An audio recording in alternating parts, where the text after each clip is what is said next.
Hi, this is Ashok from ZyNerd. Welcome to our second session on the normalization process. We went through in detail on the process of normalization in our earlier session. It is a 1 hour video. We would suggest you go through that. It is in detail on how the normalization process works, and it also has information on taking a particular sample on shift 1, shift 2, and how the process works is explained in detail. In this session, we will look at some of the basic queries. Before we get into the session, I'd like to just explain that we are not either justifying the entire process of normalization or justifying the two-shift process or trying to say that that is not right. One thing that has happened is what could have been a single shift process is now a two-shift process, which is really unfortunate for the candidates. If it is a single shift process, better understanding for the candidates, better is the mechanism of actually ranking the candidates, and that we do very clearly understand. But now that it has become a two-shift process, we are trying to explain to you how the normalization works and why it is not such a big issue. And if you still believe it is an issue, you can comment and debate on that, but go through the entire process that we have explained and also through this queries section. So we also estimate what would happen, we also expect what would happen over the next few days, especially after the results are out. There'll be a lot of people blaming everything on normalization and the fact that it was a two-shift process, etc.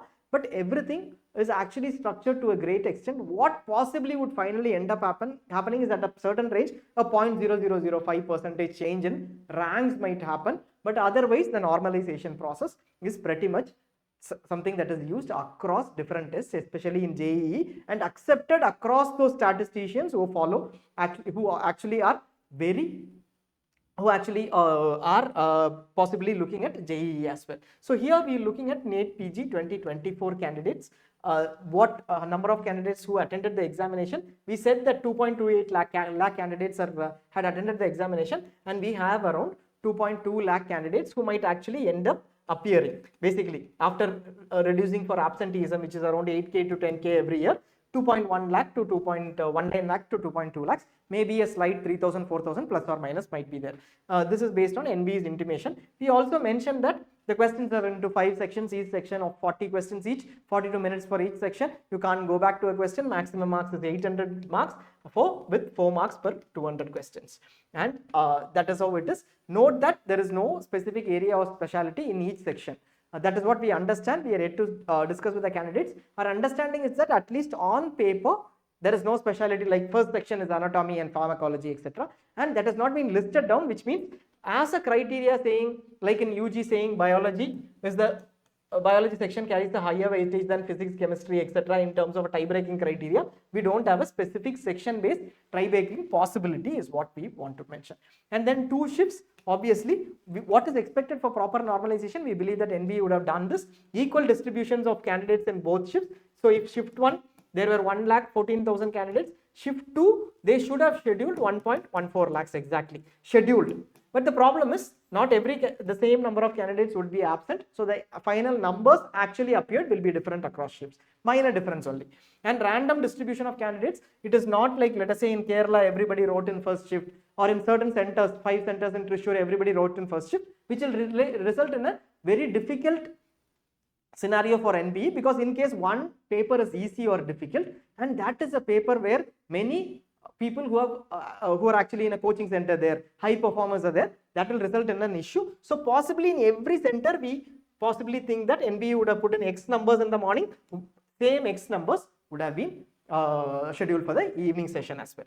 And question papers, similar distribution should be there, possibly in terms of number of questions in surgery, medicine, etc., anatomy, physiology, etc., or similar difficulty level and similar difficulty level. Extremely difficult, obviously, irrespective of whatever happens, irrespective of what NBE claims, exact difficulty is not possible, because we know that there are 200 questions, exact difficulty, it is very difficult to achieve, and it is not possible to evaluate. It is also the perception changes between candidates on what is difficult, what is not difficult, between coaching centers, between faculty on what is difficult, what is not difficult. So many won't accept that they are of the same difficulty level. This is an understood fact. No point in debating this. If somebody is saying that this question paper is better than this, no point in debating. Accept that, okay, that is your opinion, we'll keep our opinion. That is what it should be ideally. the final marks will obviously reflect which shift was difficult or not. Questions that don't repeat. Morning shift questions should ideally not repeat in evening shift. We had this issue in INICET. Candidates claimed that there was an issue in INICET in the November 2022 exam, basically the Jan 23 session examination, that morning shift questions were repeated. This was a 2-shift examination. Our normalization scheme is also bases this examination. So that should not have happened. We hope that it is in another hour we will come to know. This is at 6:30 on 11th we are recording this. We hope that that does not happen. Now we will move on to the normalization process. It is a very simple process. We said we have explained it in detail in the other session. It is a 1-hour video, helps you understand and move on to the counseling process.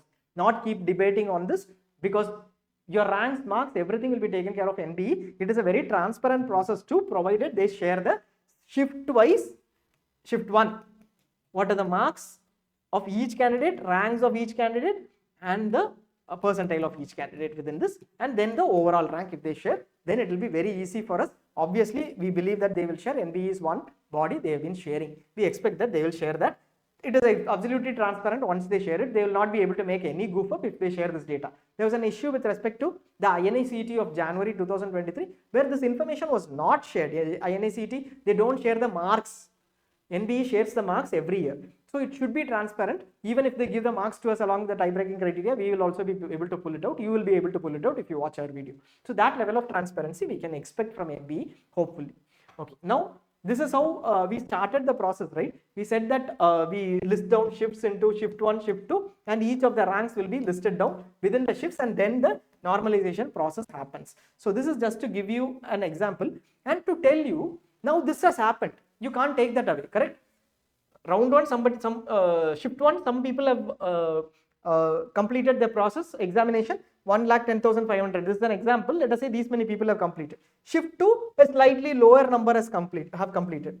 Now, what is the let us say you want to say that this entire process should have been done by 1 shift. That we can't go back to. Now, there are 2 shifts. With these 2 shifts, what is the best possible way to rank both? That is what we'll move ahead with. There are methods which are used in IIT JEE examinations, multiple shift examinations, not 1-2 shifts, not 2 shifts or 3 shifts, multiple shift examinations, and in those examinations this normalization process is used. It is 2 shifts here, which makes it a little simpler to understand too. Now, how do you actually, let us say if you have another option, how do you actually rank these? Order by marks, correct? The first possibility is order by marks. 725, put it as rank 1. 721, put it as rank 2. 720, rank 2 and 3. 724, 795, and so on till let us say 706, which is rank 35. And then move on to the second shift topper, which was 705. But what the issue is, this topper might be actually better than 725 or actually better than somebody over here. The problem that he had is he or she had a difficult question paper. We can't put him under a lower rank because the person got a difficult question paper. Everybody will agree to it. I don't think there's anyone who will not agree to it till you get the marks, correct? So till we get the marks, this is the right thing to do. This person should not go behind another person who has got a very easy question paper, in case the difficulty levels are different. So that is the base. You can't just order by marks. That is not possible. The next possible thing is ranked by percentage of highest mark.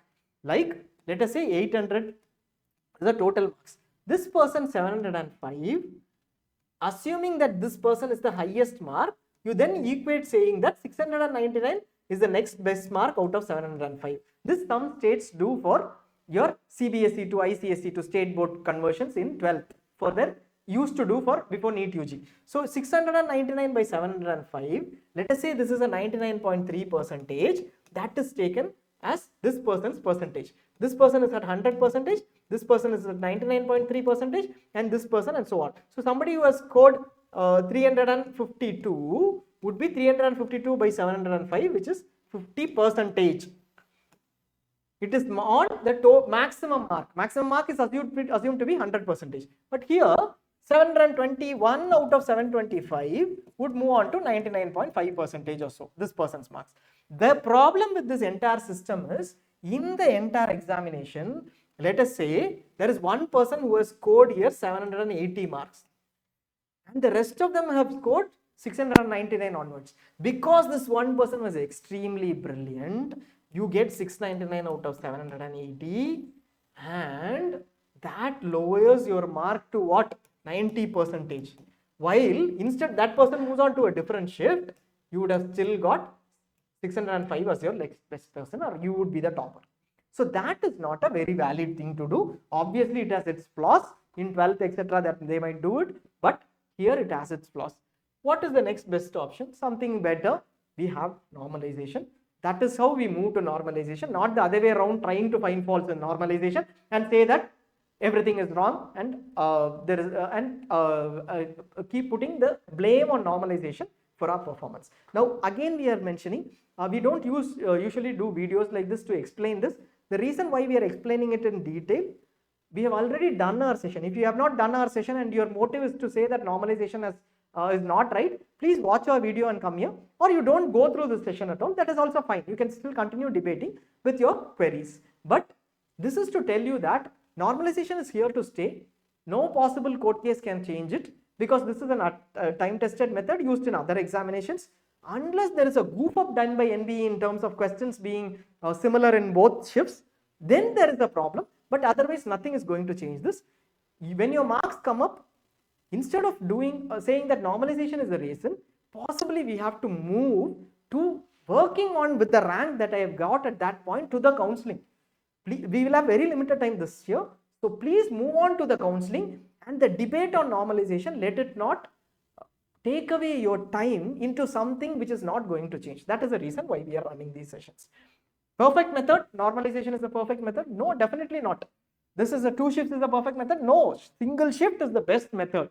No doubt about it. Nobody debates about it. It is a problem that has been created by trying to solve, because they are trying to solve another problem. They had actually come up with a new one. That is what it is. We all know it. Next, are there issues with normalization? Yes. Even after normalization, minor changes will be there. Possibly somebody who is supposed to get a 5000 rank might, if it had been a single shift, etc., might end up at 5050 or 4950. Possibly a 1%, not even that. Will that impact? Maybe very, very few candidates. But can we go back and check whether this has impacted, whether what would have happened if I had taken the other seat? Just we won't know that.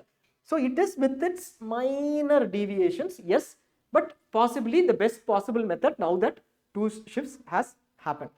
Is there a better method? Now that the exam has already happened, we are not aware of a better method. If there is a better method, you can also communicate. You can run a session, you can communicate. We will also try to learn. But as far as we are concerned, 2 reasons we consider that this is a better method. This does not have major deviations in terms of the normalization process itself will not result in major deviations like other 2 possibilities or other possibilities that we see. Second is, we also know that this has been used in large shift exams like JEE, where there are 10 lakh plus candidates or even higher candidates, and multiple shift exams. It is an accepted practice across the universe as well. Will there be complaints? Yes, there will be definitely complaints. So currently, if you ask someone to debate on the process today, there might not be many points today. That is something that we'll assure. We have explained the process in detail. There might not be many points in terms of what better can be done now. But after the marks have come up, many will blame normalization as the reason why they got a lower rank. In one shift, they possibly would have got a rank of 500 in that shift, but then while both shifts are combined, anybody would get a rank of 1000 to 1050 or so. That is how it will usually be. Even this process, because it is 2 shifts, that is how it will usually be. 950 to 1050 is what you will get if you are within 500 in one shift, approximately that rank range. Now the process of complaining will start when they see that the next shift paper was different, there was an issue, etc. Otherwise I would have got 100 marks, etc. So that will definitely happen. It will take some time for understanding. If anybody understands the process, they would be more confident that okay, this is a possibly better process. Possibly a reason to actually continue blaming the process is also to justify one's marks or finally where we end up with. Is the method universal? Yes, it is followed across. Many international examinations follow this method as well. Certain examinations have a clear criteria saying this percentage, but most of the examinations have a percentile criteria. You take up MRCS, or possibly if we are wrong, you can just let us know. GRE, GMAT, every examination follows this process of normalization, not necessarily the exact process. They might have other tweaks in terms of deviations, etc. But this is the process, base process followed. For us, it is a simple two-shift process. JEE follows the same pattern of including recalculating a raw score. Question difficulty matters. Now, this question difficulty part can be addressed in two parts. We will address this in two parts. One is in terms of a single shift process. There is one shift, single shift. The questions are very difficult. What happens? Those who are really well prepared may be differentiated, the best among the lot may be differentiated from the others who are maybe not exactly at the top, correct? When it is very difficult, because those who are really prepared have a complete idea of everything, they have researched everything, learnt everything that can, and they have that experience, 4 years experience, everything, they might score higher when the questions are very difficult. Preparation also matters. The difference between them and the others might be a little higher when the questions are very difficult. The questions are very easy. 200 questions, absolutely easy questions, straight away from a particular textbook, direct questions. The differentiation becomes less, correct? Which means people who scored 200 or 195, many people would score because the questions were very easy. Now, within those who have scored 195 into 4, 760 will be far higher. This happened in NEET examination, UG examination this year. Now, what happens is the differentiation does not exist. The question itself, paper itself will not be able to differentiate between a good candidate and a not so good candidate. It might be beneficial for those who are at the last few ranks, who might go up higher because they were able to answer many questions. In case the difficulty level was higher, they would not have been able to answer. So that question exists even in a single shift question paper. Whether the question paper is good enough to differentiate between two different individuals at different performing capacities. So that is different. The same question also arises here. In shift 1, let us say the question paper is difficult, and in shift 2, the question paper is very, very easy. Yes, the issue will exist. That we will come to know from the marks. If that is such a huge difference, then the difference between two candidates in this question paper will be very, very different. You will not be able to see, but here you will be able to distinguish, which makes a difference in terms of the calculation too. Correct? More people getting 195, lot of them getting 195. You will not be able to differentiate between that, within that 195 question, those who got 195 or 760 marks, within those large set, who is better than who, you will not be able to distinguish that, which the other shift would have done. If this happens, then it is an issue. But usually this will not happen.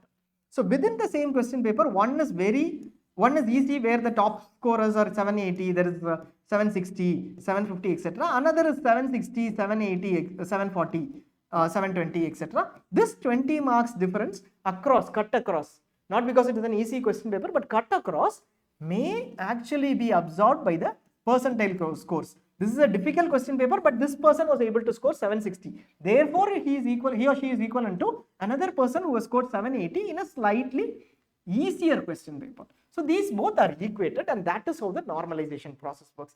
So even if a question is difficult, there is no problem. If the difficulty level is not very huge, is what we would like to share. For instance, let us say in this scenario, this is a pretty difficult question paper, let us say. Here 705 is comparatively, compared to another question paper which was there in 2024.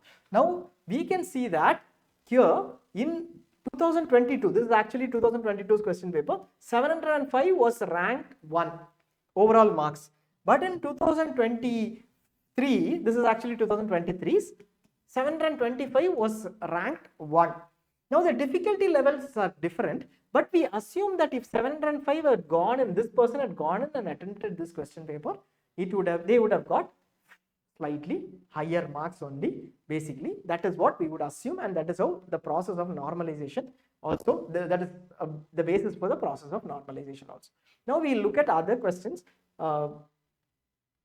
on normalization that we have, if two people are tied at the same position in terms of percentiles, those with slightly higher candidates in their shift will be at better places. Is it right?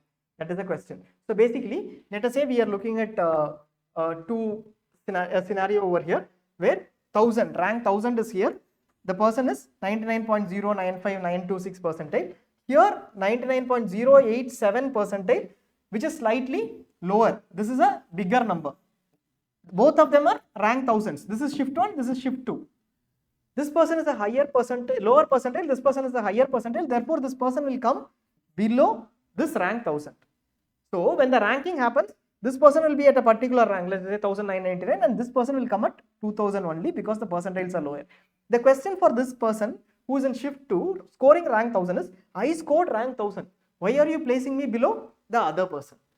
The response is that you are at this percentile because you competed only with 1,09,500, whereas in this shift, this person is rank 1000, got a higher percentile because he competed with higher number of candidates. In case you are given 1000 additional candidates, you will still move lower, possibly at least a few places, 10 places lower. That is where you would be accommodated over here. So that is the response to that. Difficulty level does not matter.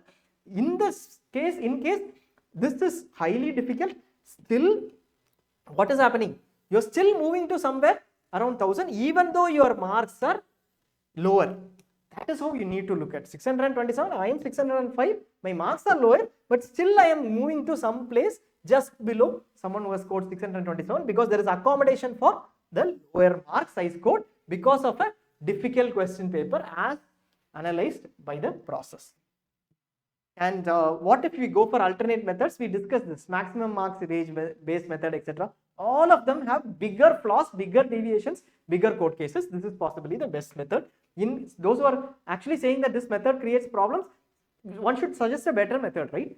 There is obviously you will suggest that one shift is a better method. Done and dusted. We will have to move on. Number of people who lost seats because of 10 ranks would be very less. So this is something, because of this normalization process, there might be a 10, 15 or 20, 30. We checked with last year's 2022 and 2023. We took and did an interesting thing. Assuming that half of 2022 and half of 2023 candidates. This is one shift and this is one shift. And there was a difference of 30 marks. We know that approximately 25 to 30 marks in terms of difficulty. 23 was higher by 25 marks. Now, if this happens and they are normalized, what will be the difference in terms of the ranks? That is something that we did. Here there were around 89,000 or 80,000 odd candidates. Here it was 1 lakh candidates. So it was a bigger difference in terms of the number of candidates too. We wanted to take an extreme case like this. Now this year it will not be like that. The differences in terms of shifts will be very less. So it is better. We took up this and did an analysis. We realized that the difference was possibly around 40 to 50 ranks even at a 10,000 rank range. Actual ranks what they had got here versus normalized ranks. At this rank range itself, this was the difference. This is what we got. You can also do your analysis and then let us know if you have any inputs. So that will result in possibly only this difference because of normalization. In case two shifts happen and we have all the data, we will be able to calculate that. But in any case, this 10 marks or 10 ranks at that rank range, 40, 10,000, 50 ranks difference, very rarely, very, very rarely somebody will have an issue. Above that 50 ranks, somebody picks up a final, the best possible seat for me at that rank. That will very rarely happen. Will happen, but very, very rarely happen. But we might, in your current scenario, you might have a benefit or you might have a negative as well. So that you will have to, give into that part. Number of people who lost seats, very, very less. Will there be a difference with equal candidates or not distributed? We already explained that. Even if equal candidates are not distributed, the percentiles are differentiated across and there will be a proper correlation. Just because this person is 1000 rank and this person is 1000 rank, it will not be equated same. Based on the number of candidates, they will have a percentile and then they will be in different order, ordered accordingly. Will there be a difference if one question paper is easy? No, it is not. We mentioned this is an example of a question paper being easy, one question paper being easy, but this still in our example, in our video, we clearly mentioned that both of them will compete for rank 1. So that will not happen. This just because this was a difficult question paper, this person will not lose. 100 percentile, 100 percentile, both of them will compete for rank 1. The same thing will happen at 50 percentile, 50 percentile, both of them will compete at rank 1. This is not because they are rank 1, this is because they are 100 percentile, not because 1000, but because they are same percentile, they will be competing. So that is where the ranks within that shift is taken away and the percentiles take over. Tiebreaker is an issue, maybe an issue in terms of how they do the tie-breaking criteria. We currently think possibly age-based criteria might be the first one to be applied. We are not sure. NBE possibly will give us some response. Will I get a final raw score? So let us say this is how it is. My shift 1 scores are 721. Another person is 699. Finally, we both are put up into the same list. Will I get the same raw score? The raw score can be calculated through a different method itself. So they will place them, the 705 will be placed somewhere here, and since if 705 ends up at rank 1, they will be given a raw score of 725 equivalent to the shift 1 score, if shift 1 is considered as a base. So that will be used for every other purpose. What are the purposes? No purpose. As long as you get your rank, that is sufficient, except for service candidates where 10, 20, 30 might apply. Somebody who took up a shift which is at a lower, which is at possibly a higher difficulty level may have a problem, because they might have performed well, but 30% might end up at a lower number. So only for service candidates we can see where there is a percentage based difference. Only for service candidates there might be a difference in terms of what the raw scores are. In that scenario, what we expect NBE to do is shift wise, they take shift 1 as base and map everybody in shift 2 to a mark over here. First ranks will be mapped correctly, and then between those ranks, whoever is in shift 2, there is a equivalent mark given. There is a formula for that which is already available in the JEE examination thing, and that is a simple formula. You map them in between based on the percentile difference between the top ranker and the top ranker in shift 1 and the above ranker and the below ranker in shift 1. You map based on the marks too. So that is a simple formula. If it comes to that, we will also explain that in detail. We are aware of that. So that is pretty much. Most of the queries would have been answered, we believe. We have our Telegram group. You just go to the portal and to Telegram and search for ZyNerd. You'll have a group. Our subscriptions are also open right from today. You can take a few days off is what we suggest, but please go with our subscriptions as early as possible. Please don't fall for marks versus ranks thing. Every year candidates do fall for marks versus ranks thing, and there are around 12-13 clone websites which provide exactly the similar data as ZyNerd. You can go ahead, but we provide data for 2024 as well. We provide call support, email support, complete support, ask your seniors, and then take a call. Don't rush into anything. You can take a week to check on the ZyNerd Telegram group or on different videos or reviews of us, and then take a call. Possibly take a week off and then come back, but not more than that. This time the time may be short for the counseling process. Thanks a lot for watching. Any queries you can ask us in our Telegram group. The Telegram group is free. Join the Telegram group. It will be open till the start of the counseling process. So you can ask your queries there. You can also take our subscription and call us directly. You will be directed to a subject matter expert. Thanks a lot for watching. Leave your comments. We'll respond back to them in detail. Thank you.